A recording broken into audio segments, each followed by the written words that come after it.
Hay ng aga mga kabuloyo ngayon. So, yan. Lipat kami din sa bubungkay.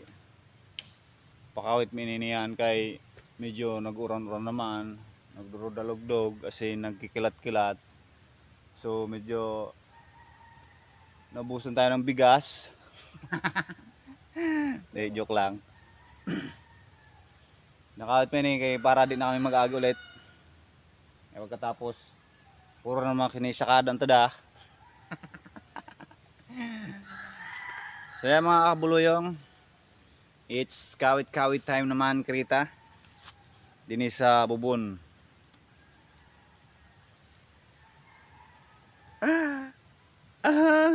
What the damn. So ayan, what's up nga mga kabulbol, mga kabuluyong. Ayan, so nag-start na naman kami magkawit ng niyog.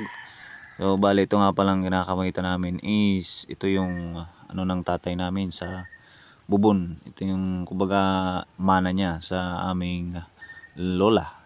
So ayan, start na nga dyan si Awad ng kawit dyan sa may bandang likod ng aming agunan. Ayan, kung makikita naman.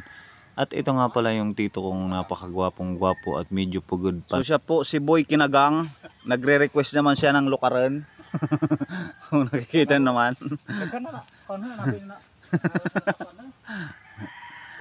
Palagi siyang may kalo kasi yung ulo niya is kukunti na lang yung buhok, guys. At dito nga bali nga ayan kinawat ni na ni Awad Leo ang aming nyog-nyogan. Ayan. So dito nga bali pa bilis-bilis naman tayo ng ating pag tambak-tambak ng ating tito. So bali nga pala si tito muna nagtatambak kasi wala pa yung kuya ko dyan. So mamaya darating siya at siya na yung magtatambak. No, ayan nga guys, unang ito naman sobrang ano lang nito, late lang nitong lupa na baga kabahinan o minana ng aking tatay. At dito nga nagpa-cute naman tayo para magbunot. So ayan, kaya kailangan talaga ng sipag dito sa probinsya kasi pag wala kang sipag dito sa probinsya, wala kang lupak. Ayan guys, kaya dapat magpalupak kayo ng magpalupak, kumbaga para namang malupakan kayo, diba? At habang nga tayo nagbubunot dyan ay magpapakyut tayo ng konting saya. Desce até o chão, esse é o bonde do Brunão. Desce até o chão, esse é o bonde do Brunão. Rebola do Brunão. At di na nga babalik tayo at dito na nga yung binubunto natin na bibilisan natin baka humapon pa at baka masaraluhan tayo ng ating pipisaran. At ayan nga, si Tito Tugs na yung naghahakot ng ating nyog dahil andyan na po yung ating yung aking isang kapatid. Yes, yung aking Brad. So siya na po yung nagtatambak at ito talagang si Tito Tugs medyo mahihain sa camera kung minsan. Ayan. At dito nga ay bilis-bilisan na ni Awa dito yung pagkakawit-kawit kasi nga malapit na maghapon at malapit na magkainan. Ayan. So dapat makapisar agad para naman magkaroon na tayo ng morning. Ayan. So ayan, dito nga medyo na hawian konti ang ating para kawit pero napakagaling yan. Nagbabak tumbling pa yung kuminsan. Ayan. So ayan, sa wakas natapos na yung aming pagkarawit. Ayan, kasama ko naman ngayon si Mani John. Ayan, kung nakikita naman. Oo, naglata kami ng buko juice.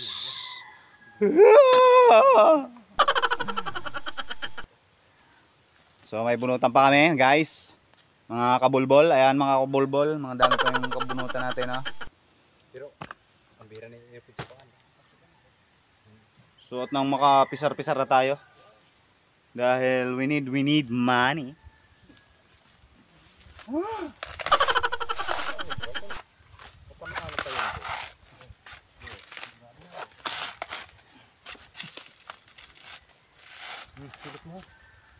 Silot jam.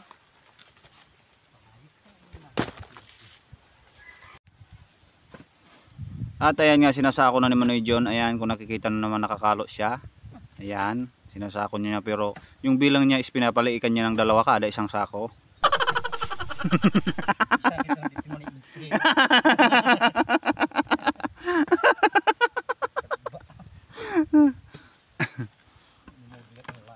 At nga pala yung palang sombrero niya is made from Japan. Nakuha niya pa yan sa Takeshaki Kayuma, putang ina.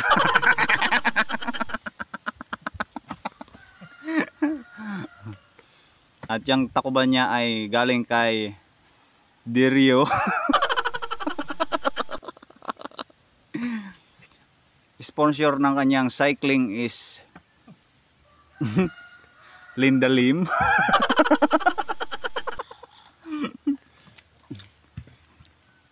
Siya po ang tagasako sa Quezon City ng mga bigas at nyog. Siya po ay walang iba kundi si Jun B. So at sa wakas, tapos na kami mga kabuloy. Ayan. So uwi na si Tito Togs at uwi na kami dahil lunch time na. Yan. Salamat sa mga panonood ninyo mga ka-followers, everyone and subscribers. Wala pang nag-subscribe sa akin. Ayan. Mag-subscribe sa man, please. Maraming salamat sa inyong panonood mga kabulbul, buluyong. Ayan. So I love you everyone. Thank you for your support. At ngayon lang tayo naka-upload ng medyo mahababang video. Thank you mga kabuluyong. Kalimutan mag-share at follow. Ayan. Thank you.